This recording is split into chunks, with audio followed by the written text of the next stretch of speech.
শোনো দাঁতি পাড়ায় এলাকাবাসী,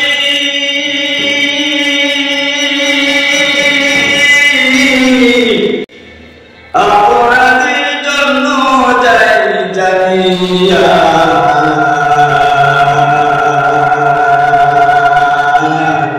সময় থাকতে নবীজির উপরে দরুদ নাও গো পড়িয়া আল্লাহুম্মা সাল্লি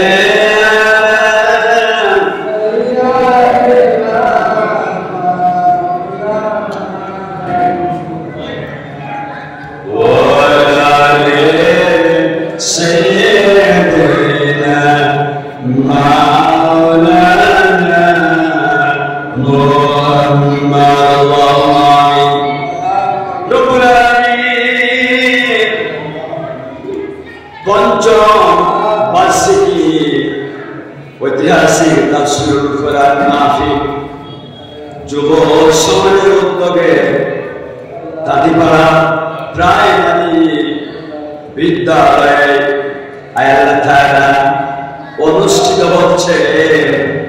আজকে মাহফিলের শুরুতে আল্লাহ তাআলা এই মসজিদের ইমাম সুনামধন্য ভাই কোরআন হাদিসের আলোকে মানুষকে নির্দেশনা দিয়েছেন।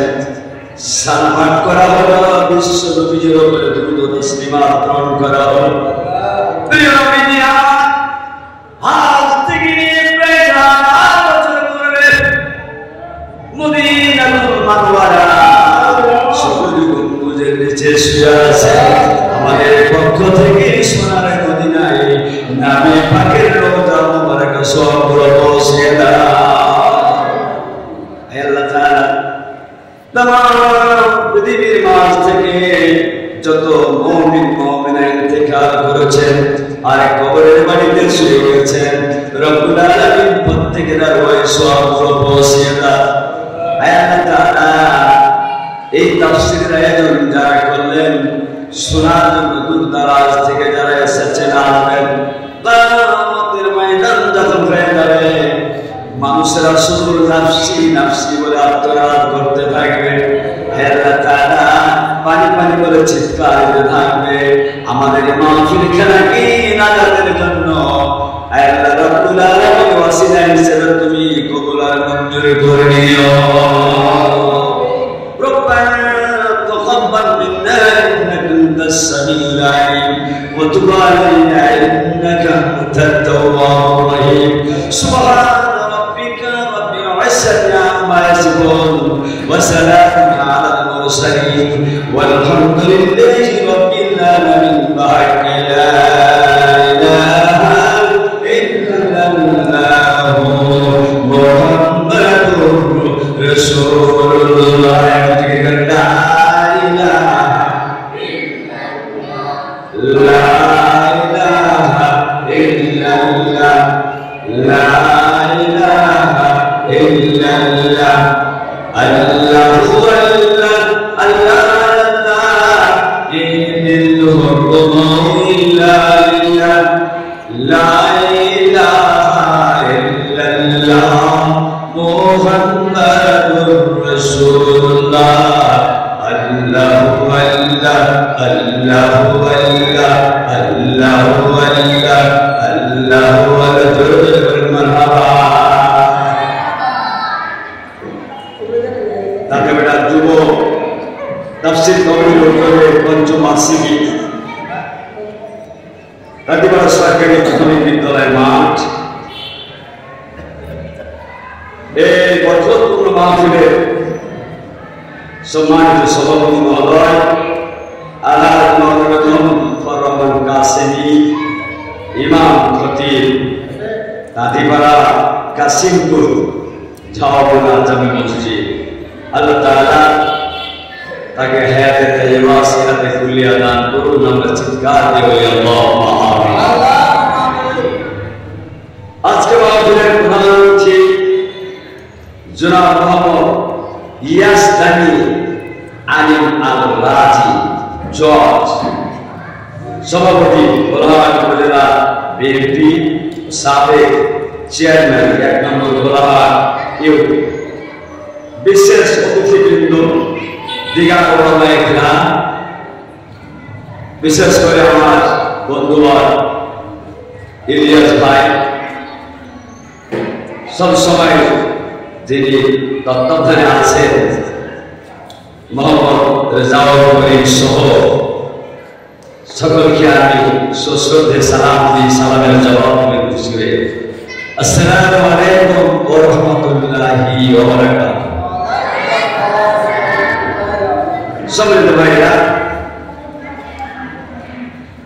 এই কোরআনুল কারীমের মধ্যে 114টি সূরা আছে,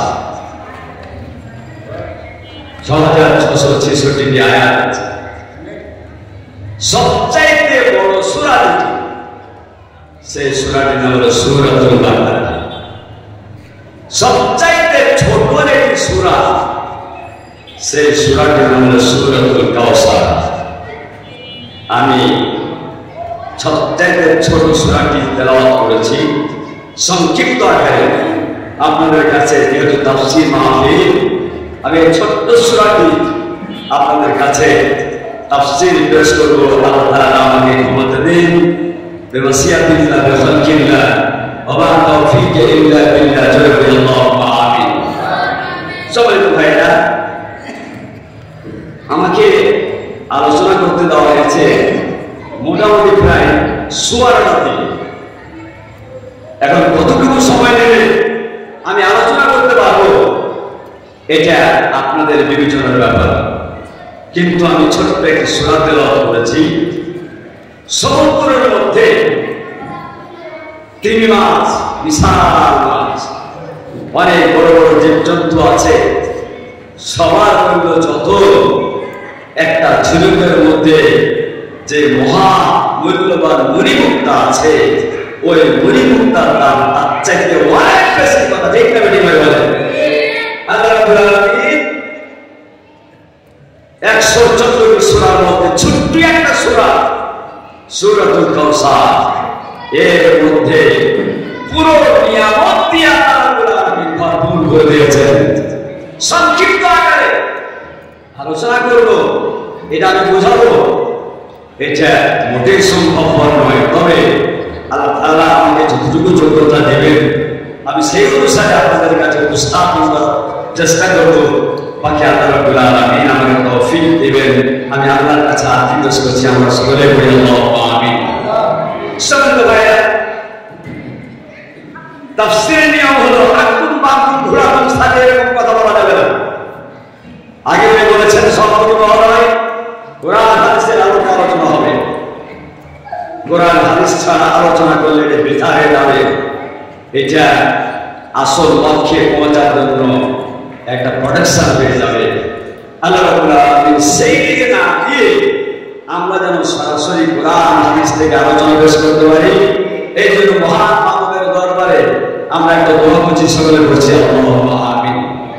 সম্মানিত ভাইরা, এই সূরাটার নাম করা হয়েছে সূরাতুল কাউসার। এইখানে এই শব্দটা ব্যবহার করা হয়েছে ইন্না বাইনাকাল কাউসার। প্রথম আয়াতের শেষের দিকে কাউসার শব্দটি এসেছে, এই জন্য এই সূরাটার নামকরণ করা হয়েছে সূরাতুল কাউসার। আলহামদুলিল্লাহ।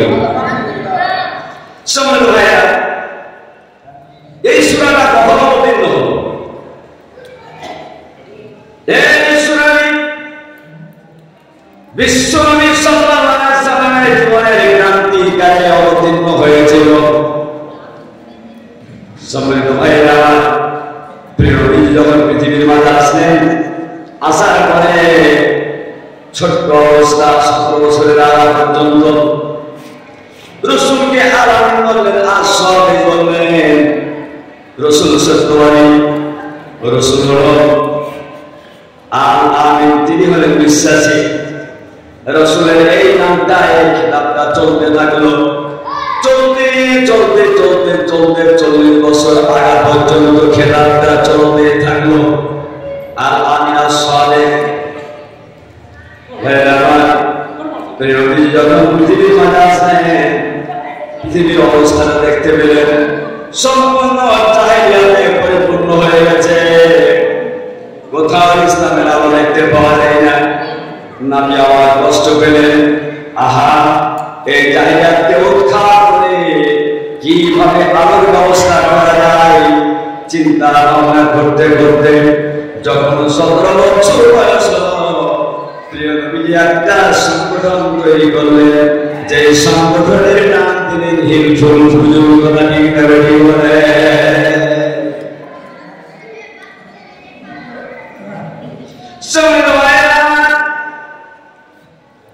দাদি মারা প্রসঙ্গ তাফসীর কাহিনী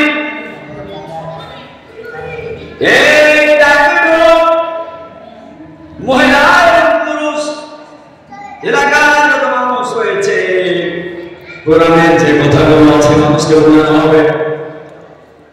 এই জন্য তাফসীর কোরআন মাহফিল, কোরআনের মাহফিল করা হয়েছে।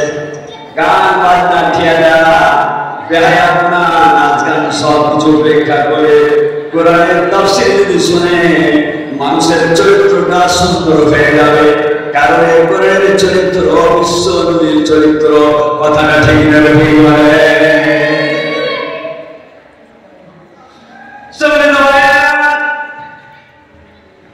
আল্লাহ তাআলা সূরাতুল কলমের মধ্যে 4 নম্বর আয়াতে বিশ্ব নবীর চরিত্রের ব্যাপারে গ্যারান্টি দিয়ে দিলেন।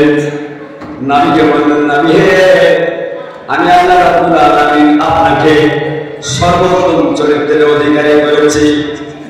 আল্লাহ রাব্বুল আলামিন বলেন, ওয়া ইন্নাকা লা'আলা খুলুকিন আযীম।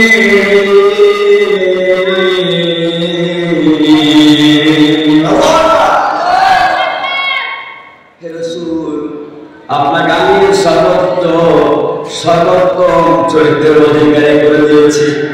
আপনার চরিত্র সব চাইতে ভালো। আদম আলাইহিস সালাম থেকে শুরু করে আপনি পর্যন্ত যত মানব এসেছে, যত নবী রাসূল পৃথিবীর মাঝে এসেছে, সমস্ত মানুষের মধ্যে সবচাইতে আপনার চরিত্রটা সুন্দর।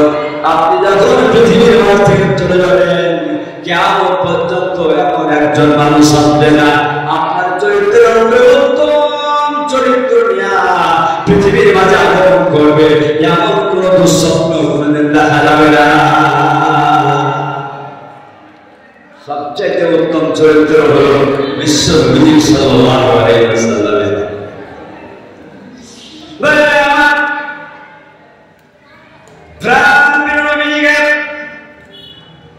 বললেন, আপনার চরিত্র সবচেয়ে উত্তম চরিত্র। তাহলে কি করতে হবে? তামাম পৃথিবীর মানুষকে ডেকে বললেন, শোনো, তোমাদের একজন নবী পৃথিবীর মাঝে দিলাম, একজন নেতা তোমাদেরকে আমি দিলাম। ওই নেতা ওই রাসূলের তোমাদেরকে অনুসরণ করতে হবে। কারণ তিনি যে পথ দেখায় দিবেন সেটি হলো জান্নাতের পথ। জাহান্নাম থেকে কান মেরে জান্নাতের দিকে নিয়ে যাওয়ার জন্য মানুষকে গ্রহণ করলাম। আলহামদুলিল্লাহ।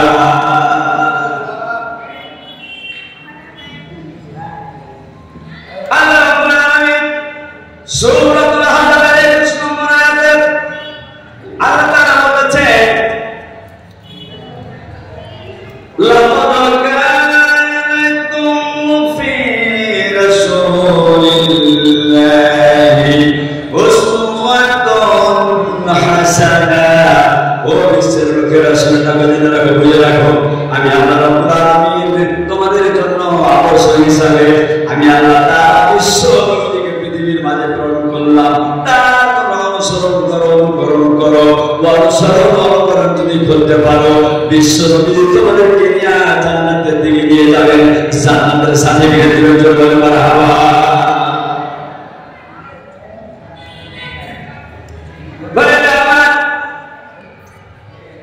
বিশ্ব নবীকে আমার 17 বছর থেকে শুরু করে 40 বছর পর্যন্ত হেল্পফুল পুজোর গঠন করলেন, সংগঠন তৈরি করলেন যুবকদেরকে নিয়ে। যুবকেরা এগোবে, যুবকেরা যেদিকে যাবে সমাজ সেদিকে চলে যাবে। যুবকেরা যেদিকে যাবে দেশও সেদিকে চলে যাবে, যুবক যেদিকে দেশ সেদিকে, যুবক যেদিকে কথা বলে তামাম পৃথিবী সেই দিকে কথা বলে।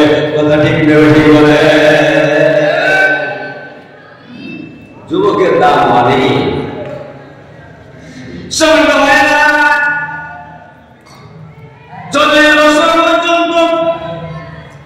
বছর থেকে শুরু করে 1.5 বছর পর্যন্ত আমার নবী অক্লান্ত প্রচেষ্টা চালাইলেন। রাসূল আমার 360টা মূর্তি খানায় কাবার মধ্যে, গোটা আরবের মধ্যে 12.5 লক্ষ বর্গ মাইল জায়গা নিয়ে সৌদি আরব আল্লাহ রাব্বুল আলামিন গোটা আরবের মধ্যে মূর্তিতে পরিপূর্ণ হয়েছিল। 1 ইঞ্চি জায়গা ফাঁকা ছিল না মূর্তি ছাড়া। আর সমস্ত মূর্তির কেন্দ্রস্থান ছিল খানায় কাবা। জোরে বলে নাউজুবিল্লাহ।